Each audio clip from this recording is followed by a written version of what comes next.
Welcome everybody to the June 4th, 2024 meeting of the Tompkins County Legislature. We're going to start off tonight. We have two different public hearings.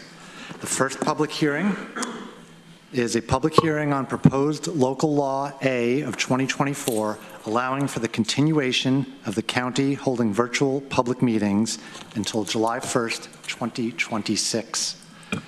If you're interested in speaking at these public hearings, please go ahead and fill out one of these blue forms that's in the back. If you're speaking at the public hearing, you're meant to speak to the topic of that public hearing. And then after the two public hearings, we'll start our regular meeting. We'll again have privilege of the floor where you can talk about anything you want. So I do have someone signed up to speak for this first public hearing, which is Zach Wynn. Good evening. Is this one about the budget or about public meetings? I appreciate that the hybrid meetings exist, and I think they should continue. I would suggest changing the rules to allowing people to sign up day of instead of 24 hours in advance. So maybe you could have like a 2 or 3 hour window. I know there's some very early meetings because sometimes, you realize, hey, I want to speak at the legislature, but you had to sign up the day before. And I think you'd get a lot more participation if you kind of mirrored the city of Ithaca's approach of, by 3 p.m. if the meeting's at 5. So thank you. Thank you. Anyone else to speak at the public hearing on proposed local law A for the continuation of virtual public meetings? Okay, this public hearing is closed. And I'd like to open the next public hearing, which is a public hearing on proposed local law B of 2024, a local law overriding the tax levy limit for 2025. And once again, if you want to speak on this topic, go ahead and sign up. We do have one signed up, which is Zach Wynn. I would like to suggest not eliminating the tax cap. Taxes are too high as it is. Just use the money that you have, in the best manner that you can. You just can't spend and spend and spend. People are getting squeezed dry, and you guys know all about the school taxes and blah, blah, blah. So one person showed up to say it's a bad idea. So thanks. Thank you. Anybody else to speak at this public hearing? Okay, I'm going to close this public hearing and open our regular meeting. If you would join me in the Pledge of Allegiance, please. I pledge allegiance to the flag of the United States of America and to the republic for which it stands, one nation, under God, indivisible, with liberty and justice for all. Can we have the roll call of members, please? Veronica Butler. Here. Liff. Here. Mike Sigler. Here. Shauna Black. Here. Travis Brooks. Here. Eddie Brown. Here. Amanda Champion. Here. Susan Curry. Here. Deborah Dawson's asked to be excused. Rich John. Here. Ian Corman. Here. Mike Lane. Here. Greg Mezzi. Here. Dan Klein. Here. 13 members present. We do have a quorum. Next up, a presentation of proclamations, petitions, communications, and notices. We have two proclamations tonight. The first one is a proclamation that's going to be read by Shauna Black. Thank you, Dan. Whereas Tompkins County stands with the two-spirit, lesbian, gay, bisexual, transgender, queer, and intersex community as they take pride in who they are and whom they love. And whereas after being unofficially recognized for years, Pride Month was recognized on a federal level by President Bill Clinton in 1999, and this recognition has continued by U.S. presidents, including President Biden. And whereas Tompkins County was one of the first counties in the state of New York to pass a local law number 6 of 1991, amended in its entirety in 2004 as local law number 1 of 2004, to protect against discrimination based on gender identity, gender expression, and sexual orientation. And whereas Tompkins County has been a leader in supporting and fighting for human rights, dignity, and respect of all people, and our value statement reads, in part, equity, we sustain a workplace community that ensures fairness through diversity and inclusion, eliminates structurally oppressive systems, and builds trust, appreciation, and opportunities for all. And I'm going to skip down a little bit. Resolved that the Tompkins County Legislature does hereby proclaim the month of June 2024 as 2S LGBTQI plus Pride Month.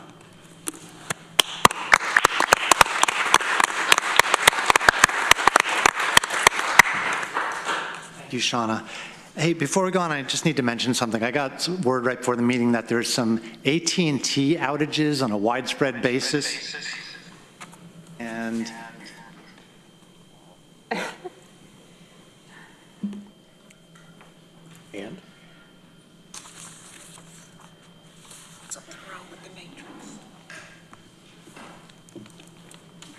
thank you.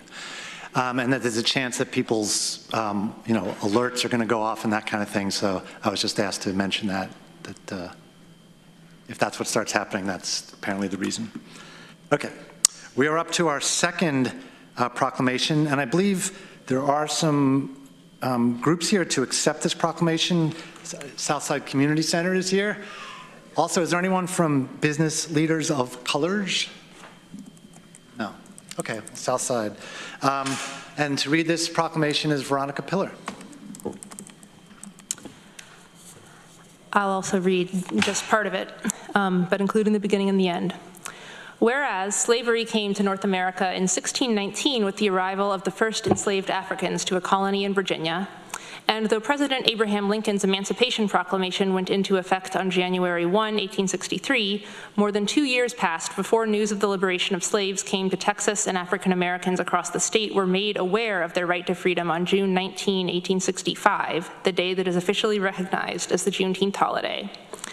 And whereas Juneteenth commemorates the immense struggles and sacrifices of African Americans in their fight for freedom from slavery, paying homage to those who gave their lives for this cause, and celebrating the triumphs and resilience of those who succeeded. And whereas the observance of Juneteenth honors the history, perseverance, and achievements of African Americans, celebrating America's ongoing commitment to the principles of liberty and equality upon which the nation was founded. And whereas Southside Community Center will open our local Juneteenth celebrations by hosting their annual Juneteenth Festival Block Party on Saturday, June 15th. And whereas this year, Tompkins County and City of Ithaca leaders, in collaboration with Southside Community Center, Community Foundation of Tompkins County, and Business Leaders of Colors, have developed a day of programming on Wednesday, June 19th, celebrating with the theme, Freedom Then, Freedom Now. The planned activities will focus on the history of Juneteenth by acknowledging the past and honoring our future through presentations, exploration of Black-owned businesses, and a community meal. Now therefore be it resolved that the Tompkins County Legislature proclaims, recognizes, and designates June 19th, 2024 as Juneteenth, and further honors and celebrates throughout Tompkins County the rich history of African Americans who fought, died, strived, and thrived in the pursuit of freedom.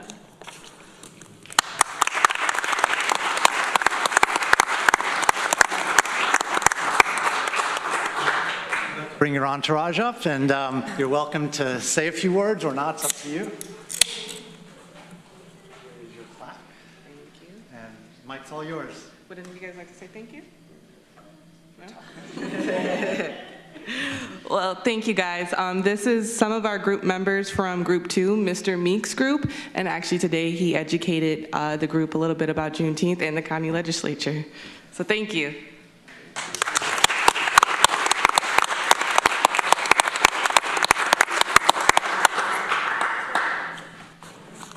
Very good. We will have one executive session tonight. We'll announce the purpose later. And for reordering of business, if there's no objections, I would like to move Resolution F up until to come right after the consent agenda. Resolution F concerned the County District Attorney's Office. Any objections to that? Great, thank you. Okay, we are now up to regular privilege of the floor. This is a time when any member of the public can speak for up to 3 minutes on any topic. If you want to do that, please go ahead and fill out one of these blue forms in the back. And we do have one person signed up, which is Zach Wynn. Good evening, folks. Today marks the 35th anniversary of the Tiananmen Square massacre. the bloody conclusion of pro-democracy protests in China that saw what are estimated to be thousands of people killed for demanding rights in the face of a brutal, authoritarian communist regime, a regime that still holds a firm grip on power. Apart from acknowledging this historically significant event, how is this relevant to the legislature? I see that the Ukrainian flag is still flying here in this chamber.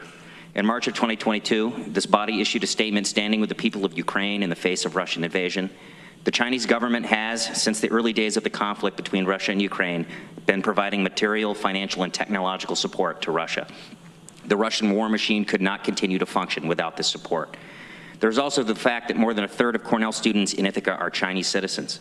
Cornell has relationships with around 20 colleges and universities within China itself.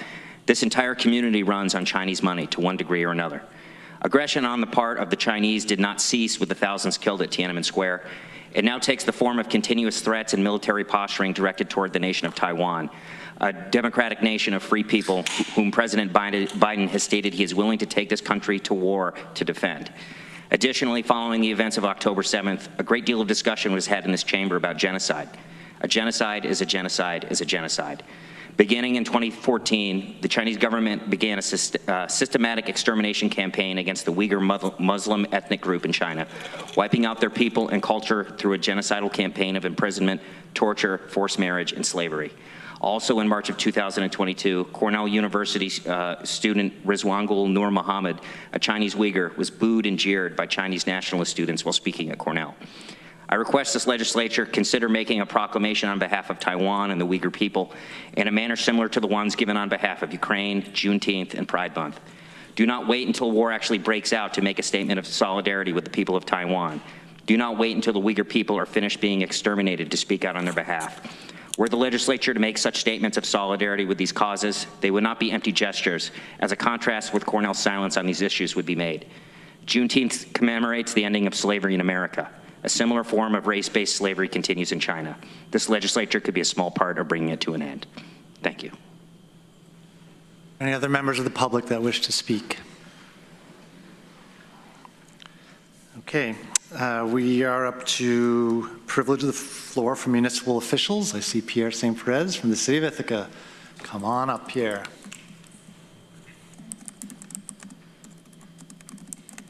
Hey everyone, good to see you again. So due to the weird quirk that happened last month of having a Wednesday as the first, the whole order of how this lines up is slightly different. So it was last month I told you what we did. This month, as I understand it, you've already heard what we're going to be discussing tomorrow. Just to reiterate it, we are going to be addressing our housing plan to receive HUD funding. We are also searching for an electrician. If any electricians are watching this, we would love to have you at the City of Ithaca. Yeah, I mean, that is pretty much it. Because of having 5 Wednesdays in the month, in the past 2 weeks, council has not met, which has been, at least for me, a pleasant chance to catch up on bar prep. But, you know, there's not much, and I don't want to waste your time. This said, if you have any questions, and considering the broad scope of today's update, I will take any questions. Hit me. If I don't know, I will just tell you I don't know them. I'm just prefacing that. Okay, any bar prep or City of Ithaca questions for Pierre? Only relevant ones.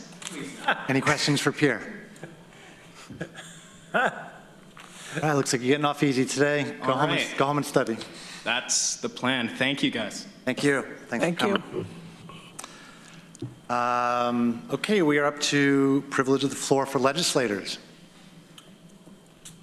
Mike Ziegler. No, I just wanted to apologize. I'll be stepping out early today at like 6:40. My daughter Elena is performing the last orchestra concert she'll be doing in high school, so I'm going to go see that at 7 o'clock. So that's where I'm going. Good. Ann Corman. Thank you. I wanted to just mention that I was fortunate to attend a tour of Library Place, which are the apartments for seniors, for those who are 55 and over at the old county library place. And so I got a tour of it when they were under construction, so I was really happy to be able to go see it again. And if you get a chance, or you can contact Frost Travis if anybody wants a tour, if the legislature wants a tour.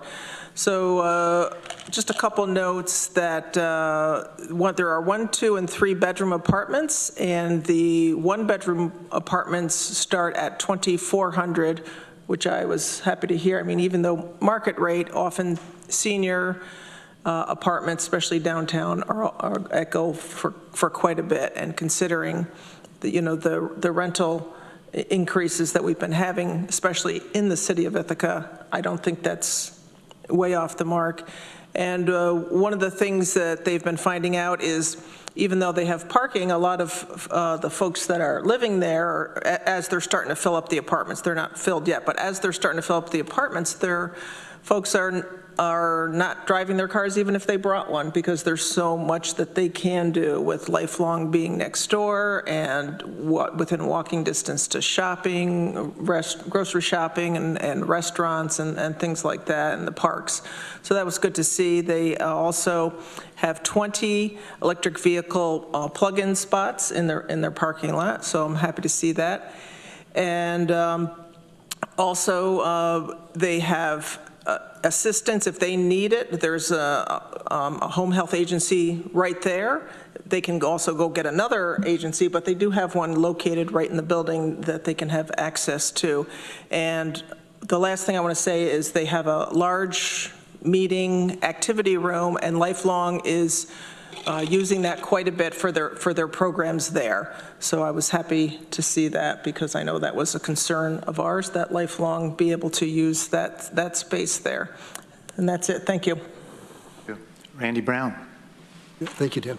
Newfield lost a long time and lifelong person by the name of Matt Watrous, who was also he'd passed last Monday. He was only 60 years old. He was a county employee, worked for the Highway Department as a supervisor for many years as well, and was also most recently the Newfield building code person, and worked for the Highway Department there, and was a fireman since he was 14, so 46 years. And he had been struggling with health issues for the last couple of years, but he went on his last call 3 weeks ago. But he fought it to the very end, and very dedicated family and lifelong family from Newfield. So I just wanted to mention. Thank you, Randy. Veronica. Thank you. I wanted to talk about Pride Month just slightly, because there's celebrations for that happening this weekend, hosted by the Ithaca Pride Alliance, a brand new organization. I'd hoped they could come accept the proclamation tonight, but apparently their board meeting is at the same time as this one, so they didn't. But they're hosting an Ithaca Pride Festival this weekend, Saturday, June 8th and Sunday, June 9th. On Saturday the 8th in Bernie Milton Pavilion on the Commons from 6 to 7 p.m. There's a kickoff presentation, something or other, followed by an all-ages dance party. And on Sunday in DeWitt Park, right outside here from 10 to 4, there's just a general Pride Festival with food, resources, vendors, performances, a drag show, grass to hang out in, and you're all invited. Thank you. Mike Lane. I know Ithaca had a wonderful parade and festival this last weekend, and Dryden's going to have its this coming weekend, Dryden Dairy Day. It's the 40th rendition of Dryden Dairy Day. Talking to some of the initial organizers, they thought it would last a year or two. Well, it's lasted 40, thanks to Dryden Grange. Come on out. There'll be a parade that'll start at 9:30 down Main Street, and there'll be many different vendors at Montgomery Park. There'll be usually milk for a quarter and ice cream. I can't tell you exactly how much, but not much more than that. And a lot of food and a lot of people. There'll be bands, among others, the Fall Creek Brass Band will be there. And come on out and have some fun. And Saturday morning and into Saturday afternoon, it celebrates our dairy industry. The Dairy Princess will be there along with the Dairy Ambassadors, which are now both male and female. And we think people can have a lot of fun. Look forward to seeing you there. Thank you. Any other legislator privilege of the floor? Rich. Just a call out, on June 15th, the Special Olympics is going on, and the last I knew, they still needed volunteers if anybody's inclined.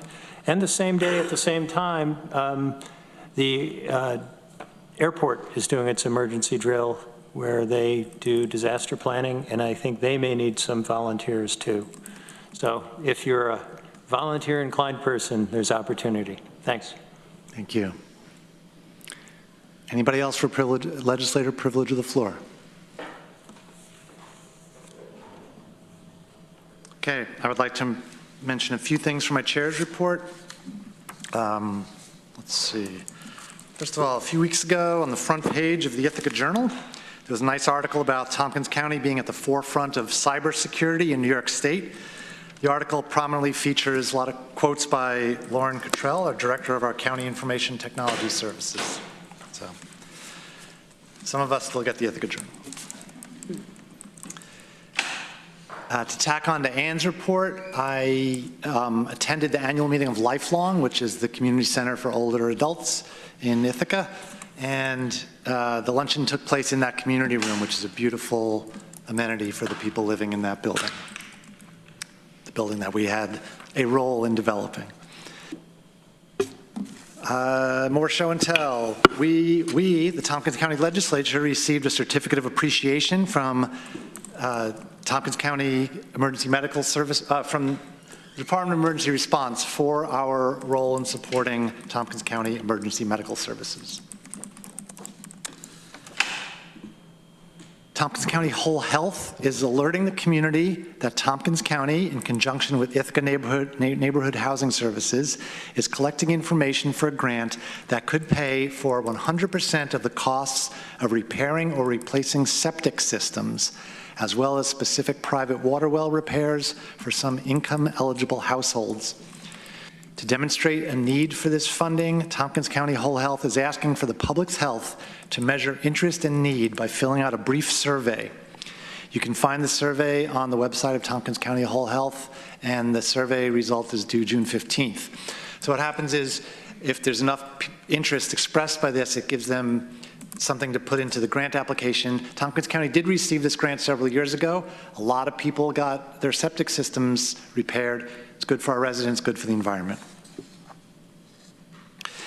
And then last thing I want to mention is that there is another election upon us. What I'm referring to is the voting that is now open for the I Voted and the Future Voter sticker contest for 2024. There's information on the Tompkins County Board of Elections website, and the voting takes place through July 5th. And that is my report. Those are all chairs.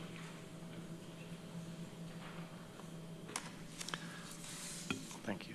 Okay, I do have a bunch of chairs appointments. Thank you, Katrina. To the Workforce Development Board, Heather McDaniel, Carrie Coates Whitmore, Kit Kephart, Danielle Harrington, Scott Pronti, John Cometti, Leon Holden, Ron Olson, and Kim Babubka.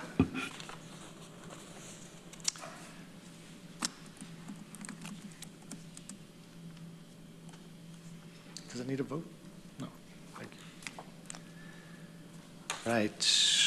We do not have any special topical presentations tonight, so we're going to move on to reports. First report is from our County Administrator, Lisa Holmes. Thank you, Mr. Chair. I have a few items for everyone's update.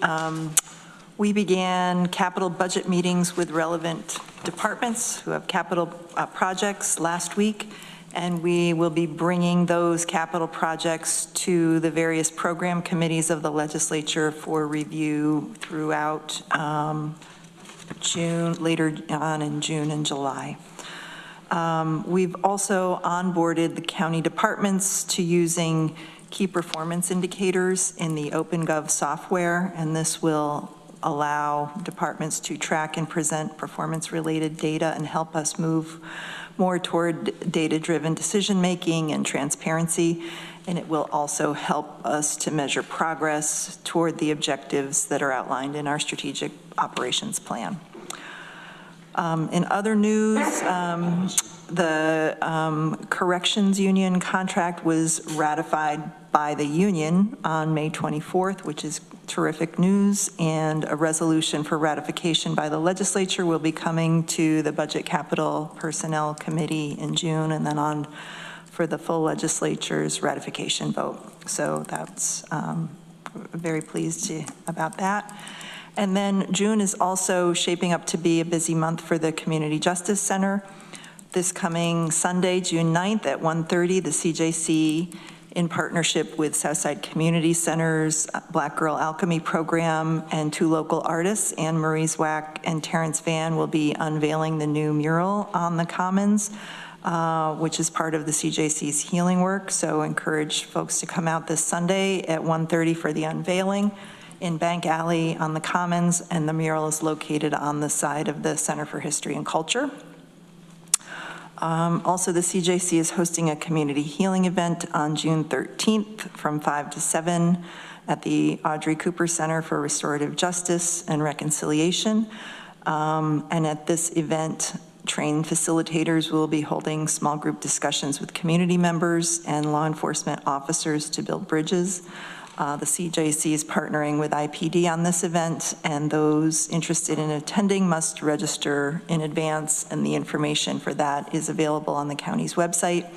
And then finally, this week, the CJC is announcing 3 additional resource hubs located in West Village in Ithaca, in Slaterville, Caroline, and the town of Lansing. So that brings the total up to 5 resource hubs, including Enfield and Groton. So in all, there's one at the Lansing Library, the Groton Public Library, the City of Ithaca in West Village Place, Slaterville Fire Hall, and Enfield Community Center, where there are open pre-scheduled office hours with computers, internet access, a printer, and staff to help connect with resources, transportation resources, and other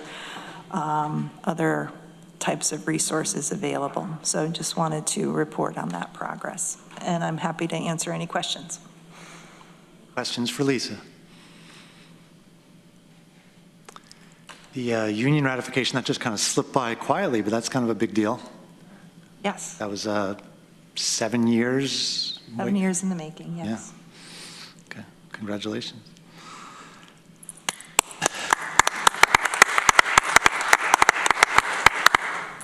Okay, no questions. Then we are up to the inaugural report from our new county attorney, Maury Jacobson. Good evening. Our office remains very busy. I'm very happy that there's high demand for our services. Holly and Aaron are terrific colleagues and have been extremely positive and helpful in helping me get up to speed and moving things forward. The variety of subjects we've discussed is tremendous, and so I'll just leave you with my general statement, which is when in doubt, consult. That's what we're here for, and happy to do it. Welcome, Maury. Thank you. Questions or comments from Maury? All right. This quick and easy meeting is, don't get used to it.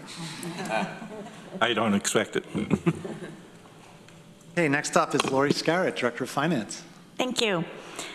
First off, I want to remind you that the foreclosure auction is going to be held June 24th at the Rice Conference Center up at Whole Health. Currently, as of today, we have 16 properties in the foreclosure process, 7 residential, 9 vacant and commercial. I also have the sales tax update for the month of April. I want to remind you this is New York State's estimate. These are not actual sales tax figures. The share for Tompkins County went up 1.72% over this time last year. The municipalities went down 1.41%. The city of Ithaca saw an increase of 5.28%. And the Office of State Comptroller let us know that the state overall collections were up 1.5%, with most of that occurring in New York City. County and city collections outside of New York City had a decrease of 0.5%. And of note, over 40% of the counties experienced a year-over-year decrease. So, happy to answer any questions. Greg. On the 24th, what time is the auction? Good question. I think it's 6 o'clock, but I'll let you know. Okay, thanks. I was trying to find it on the web, but I was not having any luck yet. I'll let you know. I think it's 6, though. Thank you. Any other questions or comments? Okay, thank you, Lori. I just looked it up. It says 7 o'clock for the auction.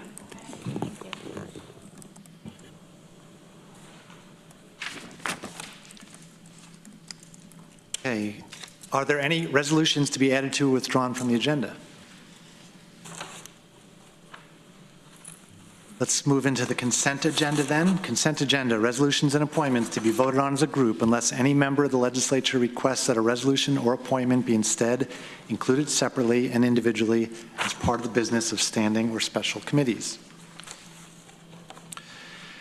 From the Public Safety Committee, Resolution A, reappropriation of Park Foundation grant for the benefit of the drug courts of Tompkins County. Resolution B, authorization to accept New York State Canal Corporation Marine Patrol Grant 2024, ID number 12384. From the Health and Human Services Committee, Resolution C, authorization to accept funds and budget adjustment, personal recovery-oriented services, the Department of Whole Health, ID number 12398. And then, for advisory board appointments, thank you, to the Environmental Management Council, John Aloysius Zinda. Is there a motion to accept the consent agenda? Veronica moves. Amanda seconds. We are all present in the room today, so we can do show of hands. All in favor of the consent agenda? Any opposed? That is unanimous. Thank you, everybody. We had agreed to move Resolution F up to this point in the agenda. Resolution F is from the Public Safety Committee with Rich John chair. Rich, do you want to go ahead and move it to get on the floor? Yes. This is appropriation from contingent fund and budget adjustments to various accounts of the Tompkins County District Attorney, Doc ID 12405, and I would move it. And Travis seconds. Discussion. I'm happy to just lead off. What this is doing is changing a job title at the district attorney's office, and we have our district attorney with us, available to answer any questions. So I'd turn it over to him. That's correct, Rich. It is changing a job title. It is moving an attorney who is currently employed in one job classification to the newly created second deputy position. And the ultimate purpose of this is to retain a highly qualified attorney, someone who could make a lot more money in the private sector, and in fact even could make a lot more money doing assigned counsel, because the rate is $158 an hour. If you do the math, if you work 40 hours a week, that's $300,000 plus gross. So we are at a real disadvantage in DA's offices here as well as across the state in retaining qualified attorneys, retaining attorneys that have experience as prosecutors who have been in this community, in this office, working, doing high-level trials, doing difficult work. So it's a combination of things, and when I was trying to figure out how to address the concern that I had with this particular person, I had the idea of, one, this is a person that I could see in a succession plan. This is a person who has come to me with ideas about grant funding, getting other grants, how to improve the office, how to show leadership, and has expressed leadership, and would fill essentially a vacuum in the office. Yes, we would have 3 leadership type positions in the office of 9 attorneys and 17 staff. But keep in mind that I'm the administrator of the office. I have a full caseload. I am out in court every day. I had a 2-week trial that ended last Thursday. I have another one starting on Monday. It's a unique situation. It is not a typical county department that where the administrator or the department head simply administrates. So that's, I think, part of the basis that I wanted to, when I put this resolution forward. It is entirely funded by grant funding. We have been receiving for my entire 7.5 years an aid to prosecution grant. Up until this last year, it was $47,000, and it was intended to supplement our budget to pay some of the attorneys' salaries. Last year, based on the governor's efforts to help prosecution across the state, it went up to $181,000. And last fiscal year, we used some of that for our budget, and the rest of it essentially went into the county coffers. And maybe I'm not saying that right because I'm not a budget person, but it didn't come to my department. And it could, and it should, and that's the purpose that has been expressed by the governor, is to increase attorney salaries and to supplement through bonuses and other things. And we expect to get that same level of grant funding for the foreseeable future.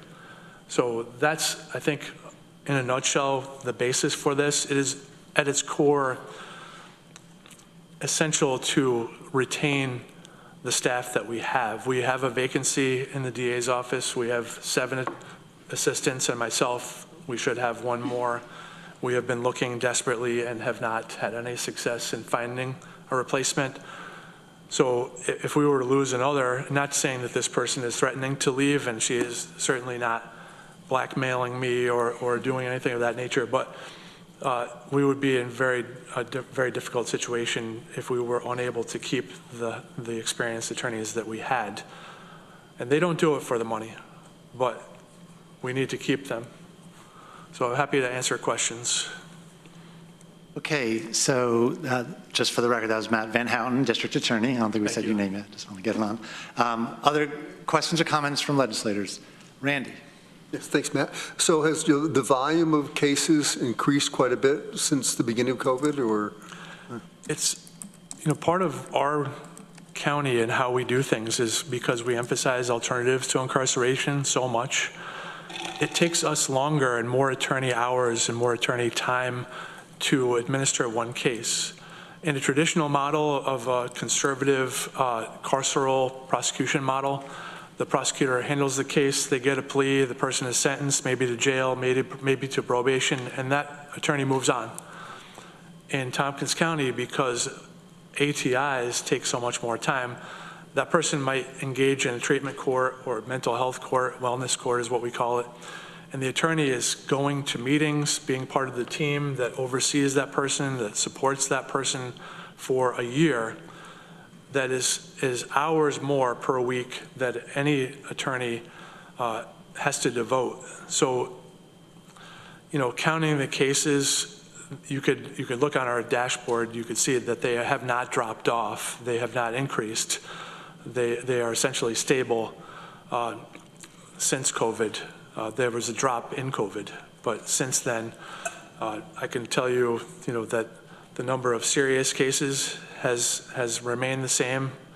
The case I just finished last week was a very high-level kidnapping case It wasn't the one everybody has heard about in Tioga County, but it was nonetheless one that was very serious. And so we're in trial consistently with sex cases, violent cases, prioritizing those because they affect public safety, but also spending so much more time than a typical prosecutor's office does on the alternatives to incarceration.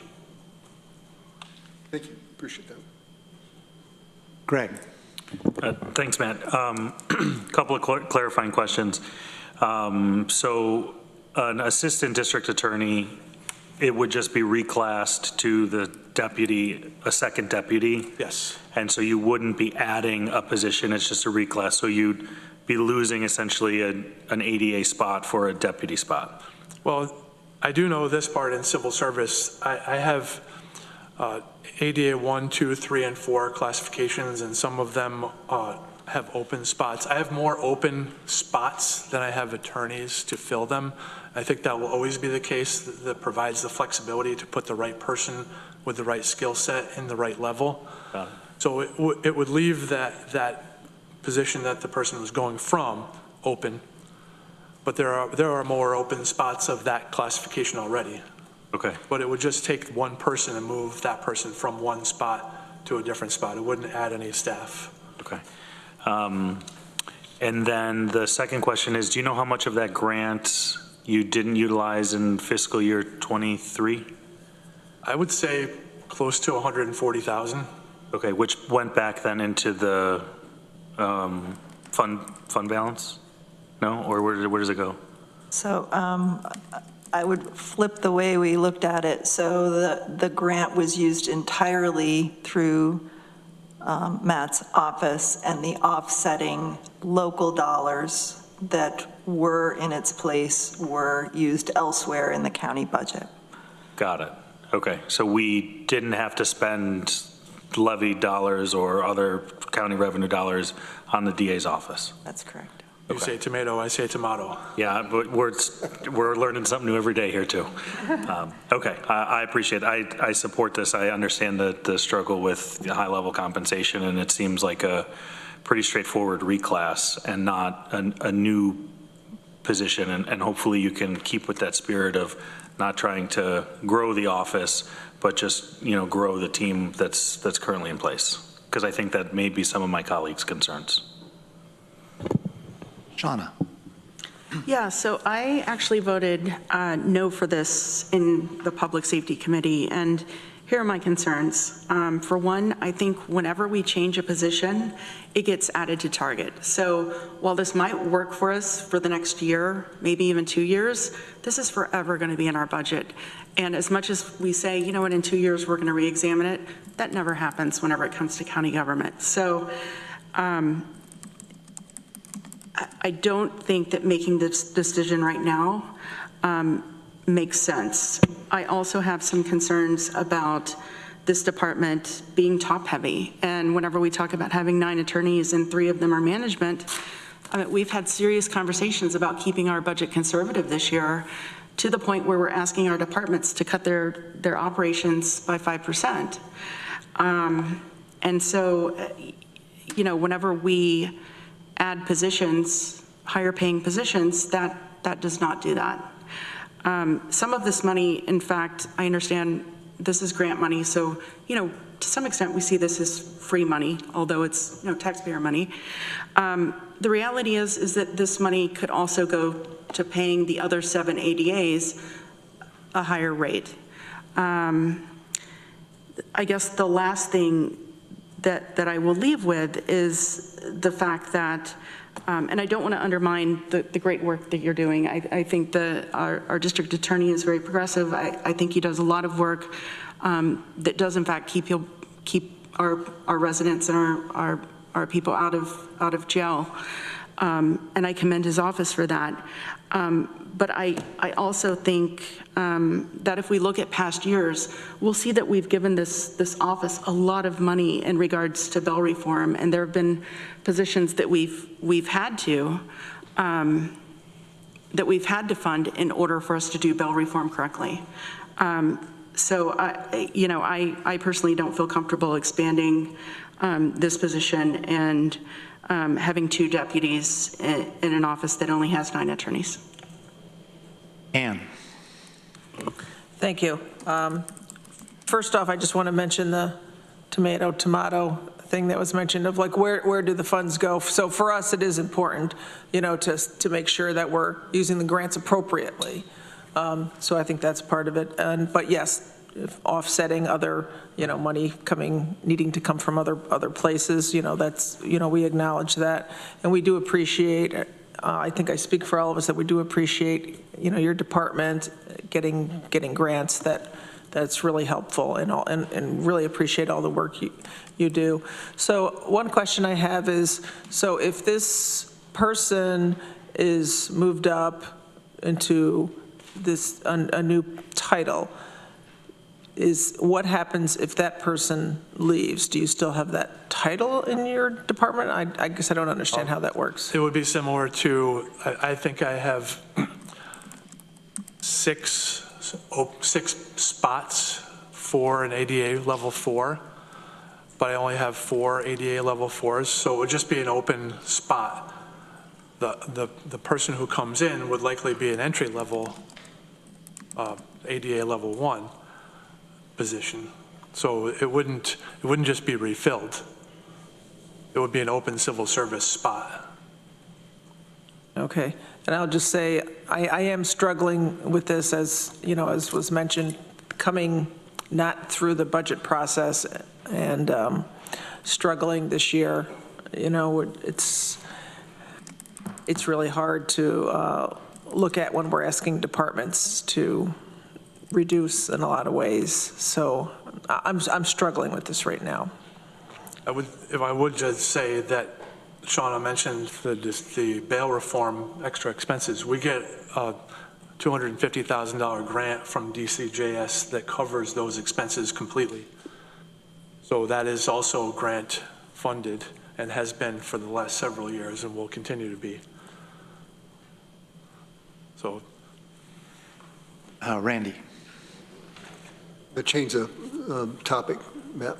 I was at the Community Mental Health Service Board meeting last night, and they talked about Section 730 of the Criminal Procedural Law, that when defendants are charged with felonies, and if they're mentally ill or disabled in some way, they get assigned to a psych center, for lack of a better word.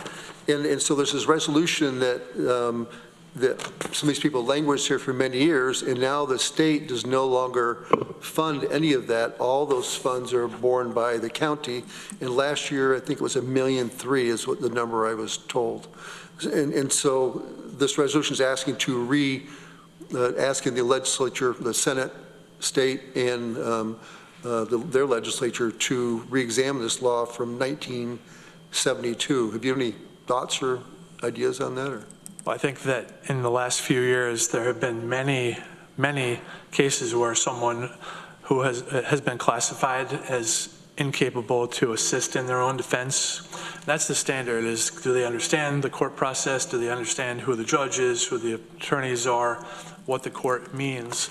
And if they don't, after an evaluation by 2 professionals, then they are sent to a psychiatric facility until they are stabilized. And it's not languishing for years. Typically, it's a couple months, 3 months, and then they are stabilized on medications and brought back to our local community to go through the adjudication process. It is very rare that somebody is there for much longer than 6 months. But that being said, it's extremely expensive for the county, and that county, it goes straight to the county. It's about $1,000 a day. And for whatever reason, there have been more and more of those individuals who have not been competent to participate in the judicial proceedings in the last 5 years. And the judges make those determinations, and they make it after the evaluation by the 2 professionals. Is there a better place for those people to be? 100% yes. Do we have that place? We do not. So that's a gap that we have in our community, and I think across the state, that we need to think about very carefully, because the system now is not very good when it comes to people who are struggling and in trauma and commit crimes. Amanda. Thank you, and thanks for being here. So my question, like, I'm not opposed to the office having another deputy.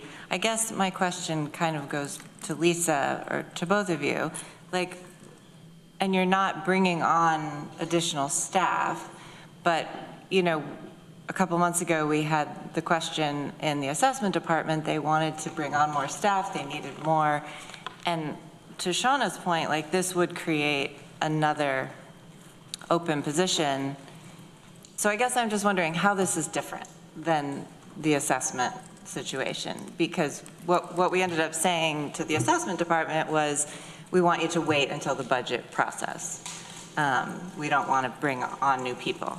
So I don't know if I could speak to that. So this came to me as a reclassification request, and those requests come throughout the year to the county administration or county administrator, and they're reviewed.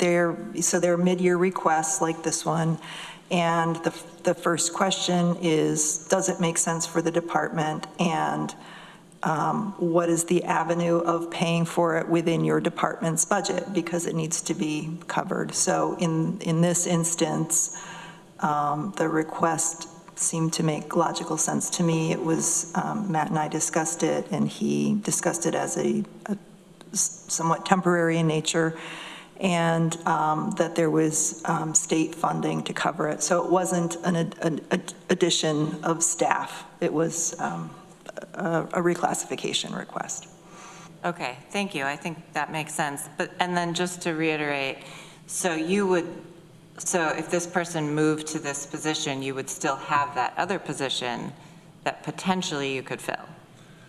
No, because I only have funding for 8 attorneys plus myself. Gotcha. I'd probably have open spots for 25 attorneys in my office at the various levels, but I'm only funded for the individuals. Okay, that makes sense. Thank you. Rich.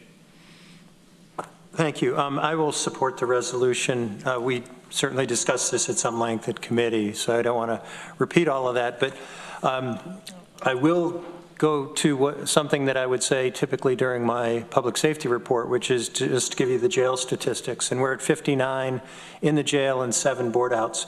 And I give you that update because I think it's a really good shorthand way of reporting on the overall function of our system, that most of the people in our jail are unsentenced. They're awaiting some form of process, whether it's a trial, or they've been tried and they're awaiting sentence, or some other disposition going to a state hospital.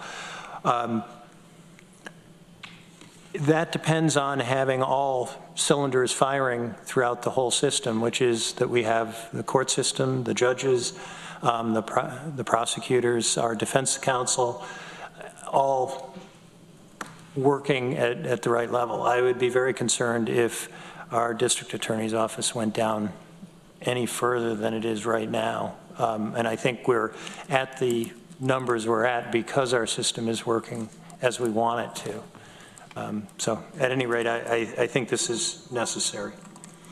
Thank you. Mike Lane. We do have crime in Tompkins County. I'm sorry we do, but we do. And the people of Tompkins County, to help protect them, needs a strong district attorney's office. The people who are charged need a strong public defender system, or in our case, assigned counsel system. And there ought to be some kind of equality between those two. And I think we just heard Matt talk about the fact that the increase for the public defenders in the hourly rates is making it difficult for him to keep folks in his office. And that should concern all of us. They help keep us safe, because people who violate the law can be prosecuted and should be prosecuted for that. Our system has many factors and many different ways to treat people who are charged, including all of our courts, our family courts, our drug courts, our criminal courts. So I agree that we need to keep our district attorney's office strong. Our district attorney is asking for a reclass here. I don't think it's the wrong time to do that, and I'd like to see us support it. Ann. Yeah, I will be voting for this, and where I'm coming down on is that, thinking about the due process that people should have as their, we talked about, it was mentioned, people that are incarcerated, or if they're out in the community and they're waiting for their due process for a trial or whatever the next step is. I think we do a disservice to our community any time we delay that. And, with this relatively small amount of $15,000, including the salary and the fringe, and then looking at parity for different positions in the community, I'm coming down on the side of voting for this. So I appreciate the discussion with my colleagues, and I appreciate you coming here today, Matt. Thank you. Any further discussion on Resolution F? Okay, let's have a vote then, please. All in favor of Resolution F?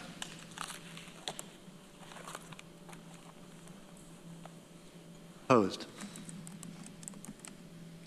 That is 12-1. Motion carries. Thank you, everybody. Thank you, Matt. Thank you, everyone. Okay, we're rewinding the agenda a little bit. We are now going to the top of the order for number 12, standing and special committees. First up is the Community Recovery Fund Advisory Committee.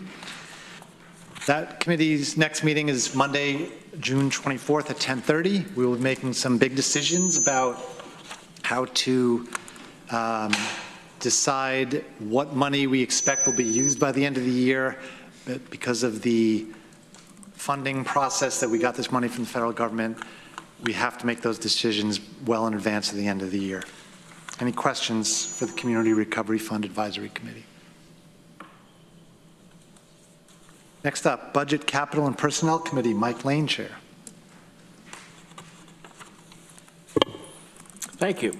We met in special meeting before this legislature meeting to consider one of the resolutions that's before us tonight.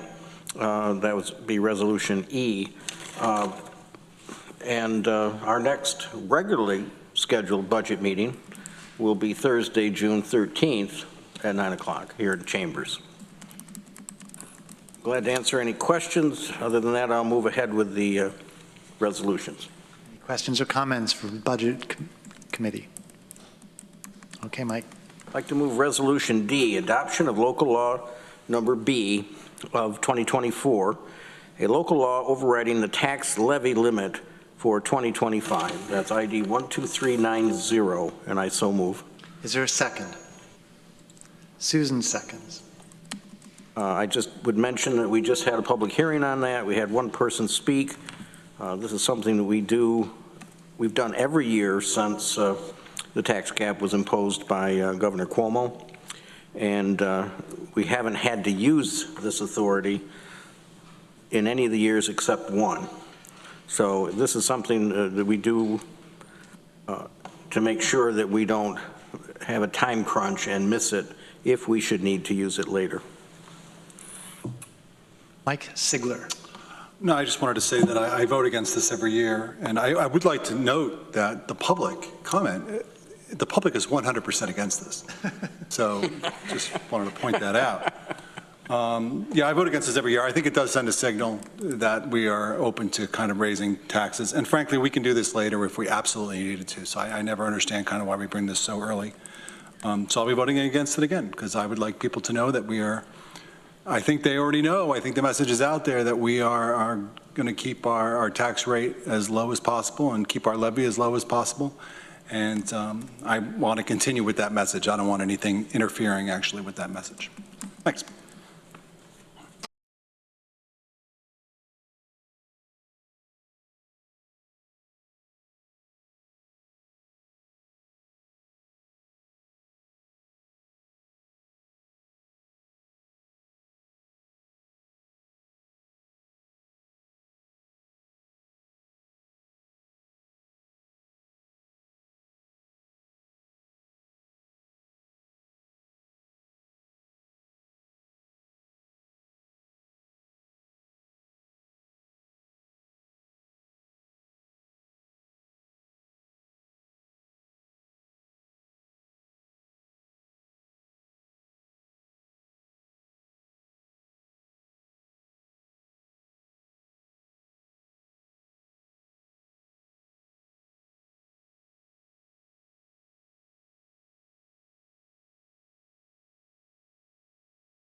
Okay, we are back in session.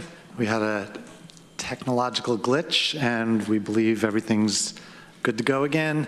So it's possible that some of the commenters' comments did get missed. We're not 100% sure. We are in the midst of discussing Resolution D, adoption of local law B of 2024, a local law overriding the tax levy limit for 2025, ID 12390. I will let anyone that spoke already speak again if they want, but right now we have Greg up. Thanks, Dan. I understand the procedural nature of this, but I won't support it. I think whatever storm may come our way or has the potential to come our way because of our financial strength and diligence in being stewards of the resources in which we collect from the public, we're able to manage that. And I don't think we need to manage that in this fiscal year through a levy increase that exceeds the cap. I don't think this is the year to be dramatically raising taxes. And I think if we've never used it except for one time, it doesn't seem like there's a need for it. I understand there's timing issues in the event that we would need it. I guess I struggle to understand if there's 8 people around this table that would actually want to exceed the tax cap when it comes. So it seems kind of unnecessary to me. So for those reasons, and the fact that yet to be confirmed, but based on some of our estimations, there's maybe an excess of $30 million in fund balance that's already been collected revenue from the taxpayers. I see no reason to pass this tonight. Just for the record, I'll throw in, I was informed that we need 9 votes to pass this. Lee, it's possible that your remarks were not recorded and transmitted. If you would like to say something again, you are certainly welcome. I've said enough. Okay, for the record, Lee spoke against it. How's that? Any other comments, questions, debate, discussion? Okay, we're going to have a roll call vote on this one because we do need 9 votes. Veronica Pillar. Yes. Lee Shirtliff. No. Mr. Sigler's asked to be excused. Shauna Black. Yes. Travis Brooks. No. Randy Brown. No. Amanda Champion. Yes. Susan Curry. Yes. Rich John. Yes. Ann Corman. Yes. Mike Lane. Yes. Greg Mezzi. No. Dan Klein. Yes.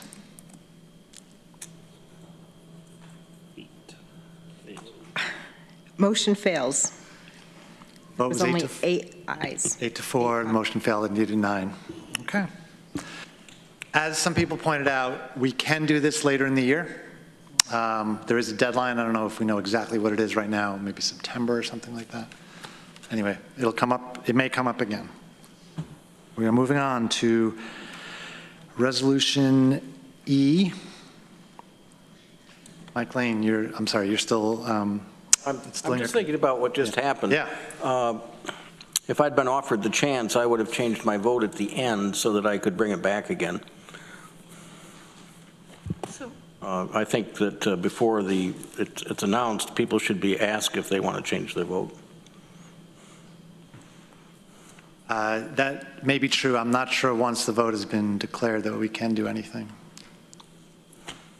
All right. Shauna, you had your hand up? Yeah, my assumption is we have 2 people that aren't here. There probably will be someone who will bring it back at a later date. Deborah Dawson.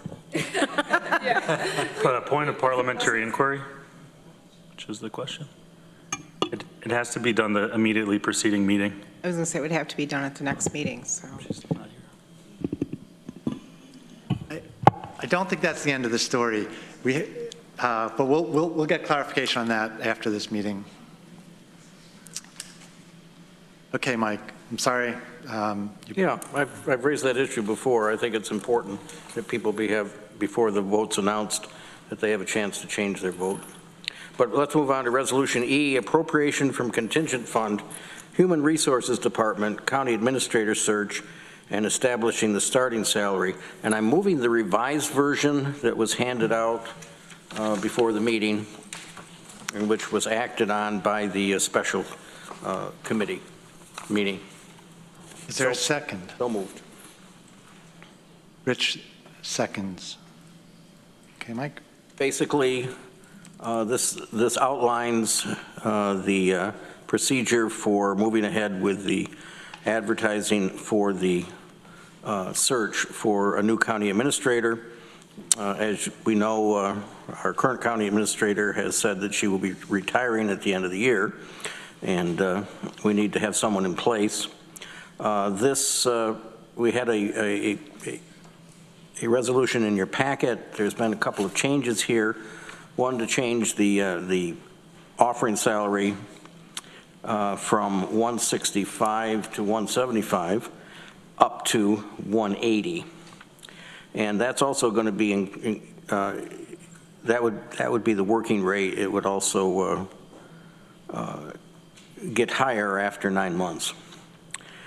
And also, it authorizes a negotiable figure up to $10,000 for relocation or moving expenses as necessary by the person who is chosen. Okay, I just want to mention for the sake of the viewing public that just to be clear again, that the resolution that's in the packet has been amended, so the salary is now listed as $180,000 and relocation at $10,000. Not to exceed. Sorry, what? Not to exceed 10,000 is the relocation. Thank you.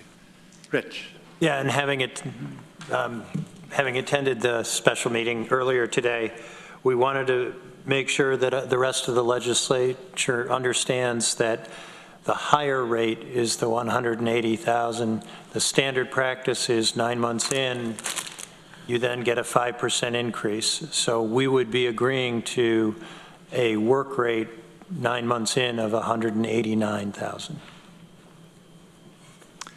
Randy, did you have your hand up? I did. Okay.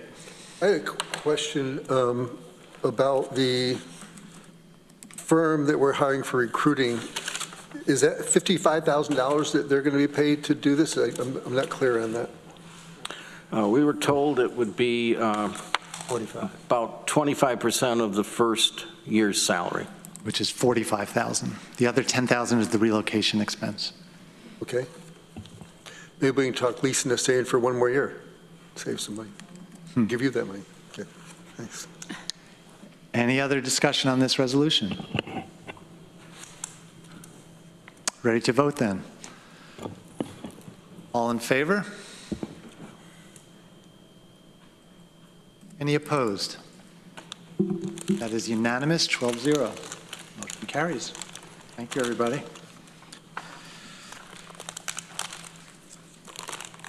Mike, any last things from your committee or for Mike's committee?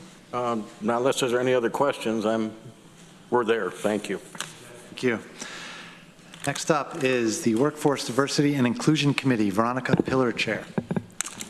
Thank you, Dan. Workforce Diversity and Inclusion Committee last met on May 22nd, and we primarily talked about workplace climate surveys. Lisa Holmes gave us a sort of a history of the last ones, and mainly the last one in 2018, and what's been done since then, which is a lot, various layers of work, and we had a good discussion about what we learned from that and where we might want to go from there, which, as a reminder, we'll be doing another climate survey in 2025, but planning for that, is mostly yet to come. And our next meeting is June 26th. Questions or comments for Veronica and the Workforce Diversity and Inclusion Committee? Shauna. Yeah, I guess I'm wondering if we've taken any actions from our last climate survey. So many. Okay. I would love to see a list at some point if we Yeah, we can get you that. The existence of Team Jedi came out of that. Our Chief Equity and Diversity Officer position came out of that. The performance evaluation policy came out of that. Good. A bunch of things, but I'll look it up. Or maybe Lisa will. I was just going to say the the bulk of the agenda and the discussion at that meeting was about the actions That's that great. took place as a result. I'll go back and watch. Thank you. Next up, Public Safety Committee, Rich John, Chair. Thank you. The Public Safety Committee met last week on May 28th, and we had a relatively short meeting. It was good. One thing I'd point out is we did get some additional data on the Rapid Medical Response Program, and it does appear to be continuing to do what we had hoped it would be doing, that the response times are good, and that we are able to not have ambulances respond all the time and other rescue services. So that was the public safety meeting. I did have a resolution, which we've already addressed. I've talked about the jail, and I just note we're going to meet again June 25th at 1 o'clock here in Chambers. Questions or comments for the Public Safety Committee? Randy.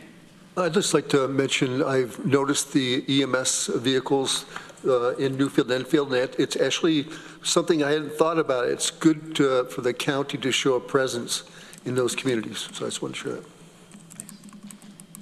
Anything else for the Public Safety Committee? I just respond to Randy to your comment earlier about the issue of helping people with severe mental health crisis such that they can't stand trial. That is something that I think we really need to think about in our community is, do we have facilities here where we could help them without necessarily having to rely on New York State, because it's become really, really difficult to find a bed. In the recent budget, I think they added 50 beds, but that's across the whole state. It's very expensive, and you're transporting people away from their family and their support systems. And a lot of times, because you can't find a bed, we are holding people in our jail that really need something very, very different. Everything about that issue that you raised is really hard, but I think it's something that we as a legislature should be looking at. So thanks for bringing it up. Last thoughts for the Public Safety Committee. Next up, Downtown Facilities Special Committee, Randy Brown, Chair. Thank you. We haven't met since our last legislature meeting, but our next meeting is June 11th.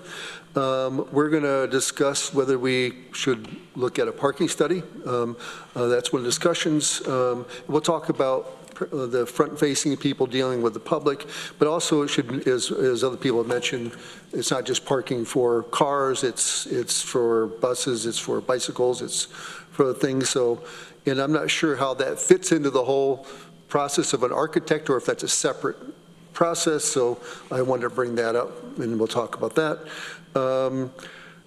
We heard from both DeWitt Historic folks and State Historic Preservation people that the primary building they're concerned about is the old Key Bank building, and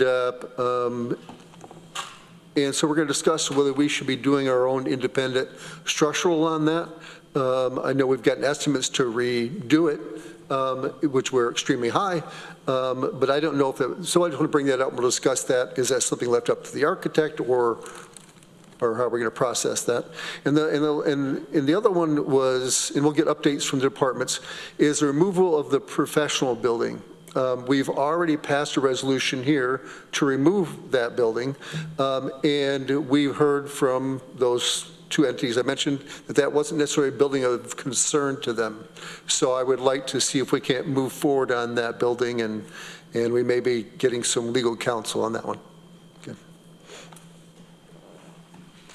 Questions or comments for the Downtown Facilities Special Committee? All right, thank you. Next up, Health and Human Services Committee, Shauna Black, Chair. Thank you very much. Our next meeting is June 17th at 1 p.m. Questions or comments for Shauna? All right, thank you. Thank you. Next up, Housing and Economic Development Committee, Greg Mezzi, Chair. Thank you, Dan. We meet tomorrow, June 5th, Wednesday at 3 p.m. here in the chambers. We will have pretty full meeting and discussion.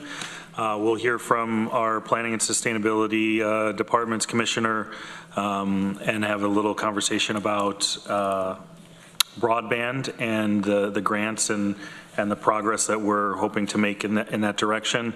We have the Community Housing Development Fund Round 24 awards for discussion.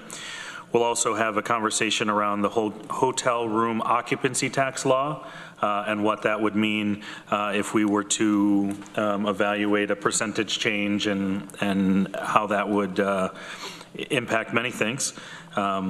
What prompted that was a conversation out of the legislature about finding additional support for the airport. So just to clarify, we'll have an annual report from Visit Ithaca, and we'll also have a couple other updates. One in particular, the Tompkins County Chamber of Commerce had a housing task force that they had convened over the last about year and a half or so, and they're coming to give an update based on some of the findings that they had in their task force. So should be a full and exciting meeting with lots to discuss. Thank you. Questions or comments for Greg, Housing and Economic Development Committee? Greg, I'm sorry, I missed it. Who did that housing study? So the Tompkins County Chamber of Commerce had a housing task force which convened local planners. There were some local electeds involved, members of the chamber, folks from the county, and they broke it up into 3 different task force looking at, and I'm going to get this wrong, but essentially legislation, regulation, infrastructure, and then I think the financial component and incentives, things like that, to just sort of have another look at the housing issue from a different lens. So that's what that update will be about. Thank you. Okay. We are moving on then. Facilities and Infrastructure Committee, Lee Shurtleff, Chair. Thanks, Ann. F&I has not met since our last legislative meeting. The next scheduled meeting is Thursday the 20th at 9 a.m. And I'd just like to give a shout out and thanks to Jeff Smith and staff at the County Highway Department and the staff from Barton and LaJudas for a public information session they held last week in Groton regarding the replacement of a bridge. It's a large disruption that'll happen next year, and they did a good job with it and provided good, strong information to the community and lots of notice to be able to start to plan for that. So thanks. Thank you. Questions or comments for Facilities and Infrastructure Committee? All right. Next up, Government Operations Committee, Amanda Champion, Chair. Great, thank you. Government Operations will meet in 2 days, June 6th at 10 a.m. We are going to have more discussion with Jay Franklin about assessment. Nothing to vote on, but further discussion. We have numerous policies that we're going to go over, which will be good fun as usual. And we are going to look again at the county strategic operations plan, which came to us, and then we decided that it needed a few more, another chance to discuss it. So if you're interested in the operations plan, if you have any final changes that you want to suggest or talk about, please come on Thursday to talk about that. The other thing I just wanted to remind legislators is that we're in June now, and many of you have gone to a conference already this year. The NISAC conference is an approved conference. If there's another conference you want to go to this year, you'll need to come to GO at some point and ask to use your funds for that. That's sort of the arrangement that we made a couple of years ago, that instead of having the chair or one person make the decision, the committee sort of decides what is an appropriate use of our training funds. So I believe in July or August, the clerks will give us a update on how much folks have spent, so you'll have a sense of what you have left of your allocation. But yeah, just let me know if you want to come to GO It would be a short conversation to talk about any other conference you wanted to go to. And that's all I have for a report, but I do have a resolution. Any questions or comments on the report? Okay, Amanda, keep going. Okay, we have Resolution G, adoption of local law number A of 2024, allowing for the continuation of the county holding virtual public meetings until July 1, 2026, ID 12404. And I move that. Is there a second? Susan seconds. Yeah, and just in way of explanation, this is the local law that allows us to continue having virtual meetings whereby we need a quorum to be in person, but if someone has extenuating circumstances, an illness, caregiving responsibilities, their car breaks down that night, they are able to tune in on virtually and still participate and vote in the meeting. And I'm sure we've talked about it a lot, so I hope people understand it, but I'm sure if there's questions, we can answer them. Questions or comments about the resolution? Mike Lane. Yeah, I spoke last time as to my opposition, saying that I think that people should be here in person when they're voting. We had someone speak on privilege of the floor as though that person thought that that would not allow the public to tune in, and that's not my intention. My intention is to have, if I had my druthers, it would be that we are all voting here in person. So I'll leave it at that. You referenced the speaker today, and the speaker brought up a point about having to sign up a day in advance. Katrina, do you want to say something about that? Our policy, our procedure in place is that we request members of the public to let us know 24 hours in advance. That gives us time to get them the link, and we get them the rules for speaking. In addition to that, if I come in this morning and there's a request to speak, we usually will go ahead and address that first thing in the morning. But later in the afternoon, especially if there's other meetings, it does become cumbersome. That's why we set the 24 hours. Okay, further discussion about the resolution. Are we ready to vote then? Okay. All in favor of Resolution G, please raise your hands. Any opposed? One opposed, so that is 11-1, I believe. Motion carries. Thank you, everybody. Any last thoughts from or for Government Operations Committee? Oh, thanks. Next up, Planning, Energy, and Environmental Quality Committee, Ann Corman, Chair. Thank you. We have not met since our last legislature meeting, but we are scheduled to meet in the East Chambers Monday morning coming up at 10 a.m. And a couple of highlights from our agenda coming up are a continuation of the discussion regarding recycling and materials management, the increased leachate that is coming from the retired landfills, and the increased expenses. And we're actually going to have a resolution on that they're asking for to move $190,000 in their budget to cover that increased cost that they're anticipating is going to keep going up. And we're going to have a presentation from Katie Hallis and possibly a few other folks from the Tompkins County Food Systems Plan. We've had folks come and talk about that before.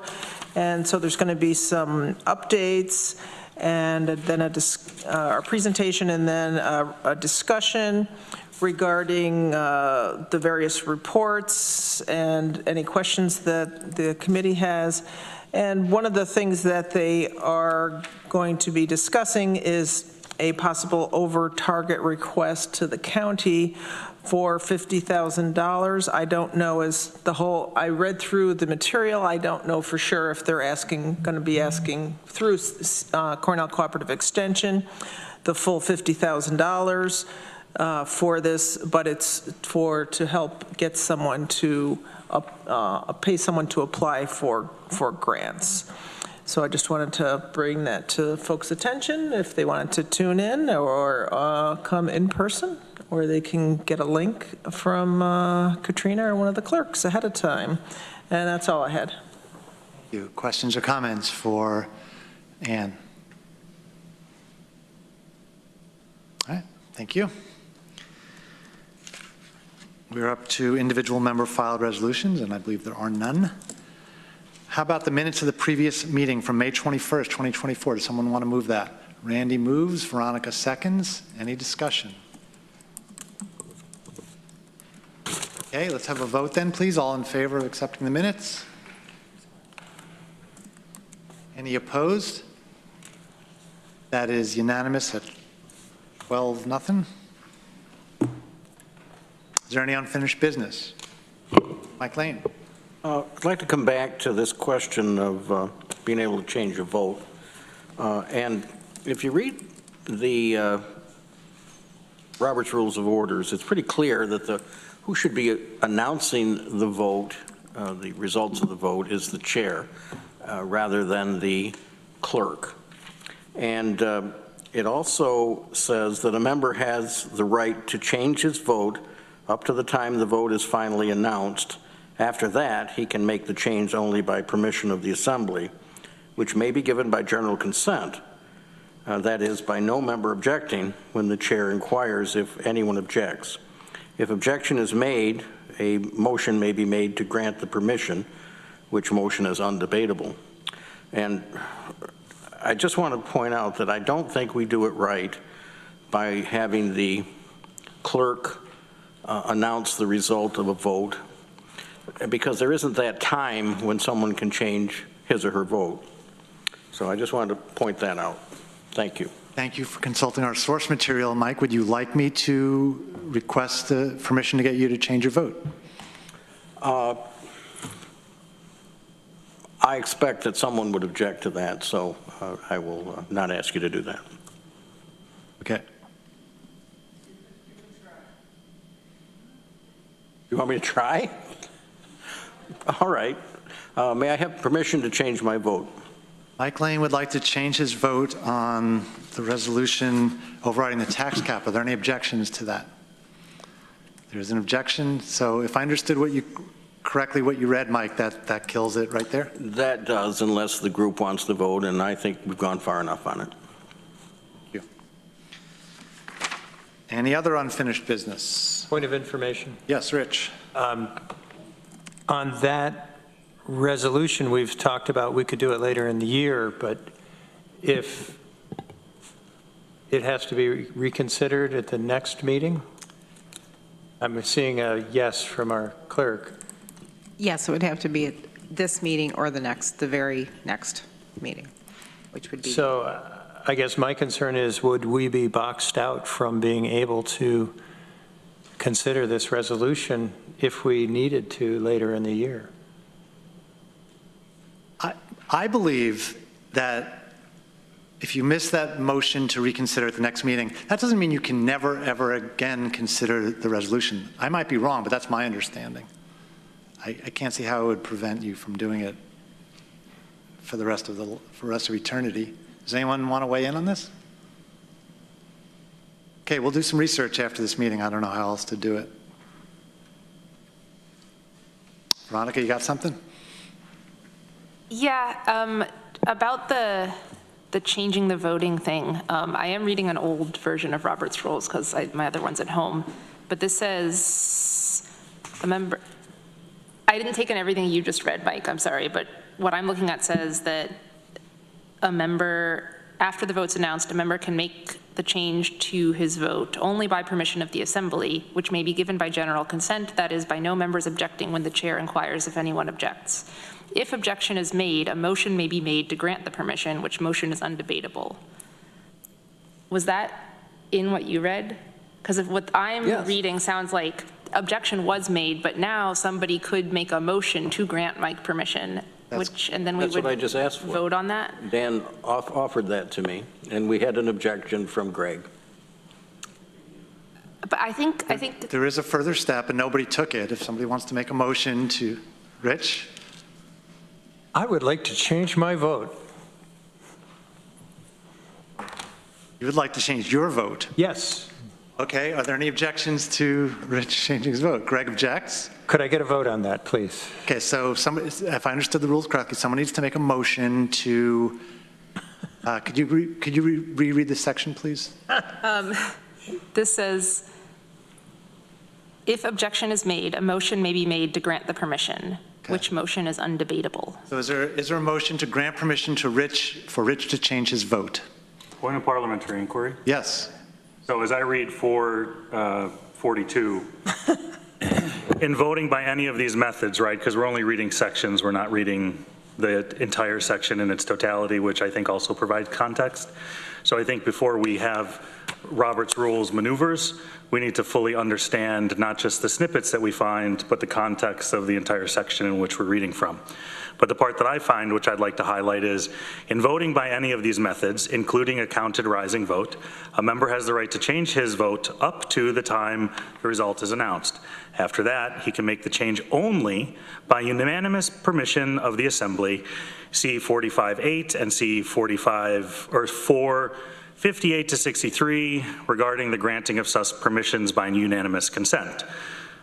So that's the part that I see. Is there another sentence after that? It's another section within the handling of a motion section of Robert's Rules. This is also the 12th edition, and I believe that this is the complete work and not the abbreviated. Yeah, I said I was reading from an old version. Yes, So. but Mike Lane also read the same section, I believe. Mike, what year is yours? That's the classic 1915 edition, it says. Yeah. But Greg, what happens if you go to that next section where it talks about unanimous? Well, again, as not being the parliamentarian, I would ask either our clerk or the presiding officer to make that ruling, but I can go to 45.8 and 458.63. So one of the challenges with doing this on the floor without having a parliamentarian, in my opinion, is we get into these conundrums when we should just sort of live with the votes that's been cast and figure out how to re-entertain the motion next time. But if we want to adjourn so we can get to this and maybe come back into session for this, that would also be an option to give folks more time to read the sections. Rich? I'll withdraw my request, but I would just say my intent is that we would be deciding this on the merits with the greatest opportunity for the number of our legislators to be heard on this. And I think it's unfortunate that we had a really close vote where probably somebody who wasn't here would have voted in favor, and we would have had the flexibility in our budget process. I guess it's not the end of the world if we lose that, but to do it sort of by accident doesn't strike me as best practice. But I'll withdraw. Maybe we'll get a chance to discuss this same issue at our second June meeting. There's fun. Greg, did you have your hand up? Yeah, there's a lot of close votes that we take, and I think there's a lot of people on the side that didn't prevail that would love to see an opportunity for votes to get changed, but once the vote's announced, you know what I mean? I feel like it didn't work out the way some people wanted. It worked out the way others wanted. It just seems like, I don't think the vote was an accident, right? People voted the way they intended to vote, and the votes fell where they did. So I think that's important to clarify. We didn't accidentally vote. I guess I'm talking about the inability to change the vote to be able to bring it up again.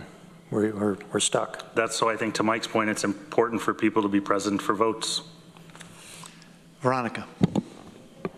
I know you said you would. Did you vote for that, Greg? As it relates to the law, of course, yeah. Okay, Veronica has the floor. I know you said you would research this, but it at least makes logical sense to me that, well, if next meeting passes and no one brings a motion to reconsider, then we can't reconsider this vote in the sense that we can't like scrub it from the record as if it never happened.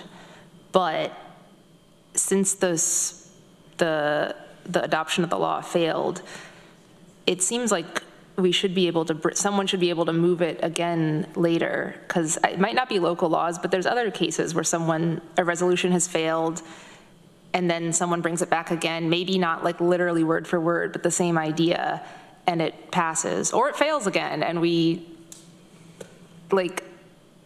allowed to do that, right? It's annoying if you bring back something over and over for no good reason, but this would presumably not be for that, and I think you're allowed to. I'll just jump in and say that we had something earlier this year, I'm not remembering what it was quite now, but we talked about bringing it back the next session. I did some research, and my research suggested that you can bring a resolution back in the future. There's no way that we're now barred from this for eternity. It's just, that is not what Robert's Rules is meant to do, but we will work on clarifying this. Mike, did you have a hand up again? I just wanted to point out that we do have a parliamentarian, and that's Maury, and we're going to give him a break on this one since it's his first meeting. I'll refer to what they call it on the golf course. But, we're not referring. Okay, any other discussion wherever we are on the agenda in the unfinished business section? All right, then we are going to vote to move into executive session in accord with Article 7, Section 105 of the Public Officers Law. Under Section A, matters which will imperil the public safety if disclosed. Is there someone who will make that motion to move into executive session? Travis moves, Randy seconds. Can we have a vote, please? All in favor of going to executive session? Any opposed? The vote is unanimous. We're going to go into executive session. I do not expect that we'll take any action when we come out. We're going to take a few minutes to shut the cameras down. We'll reconvene in a few minutes. Thank you.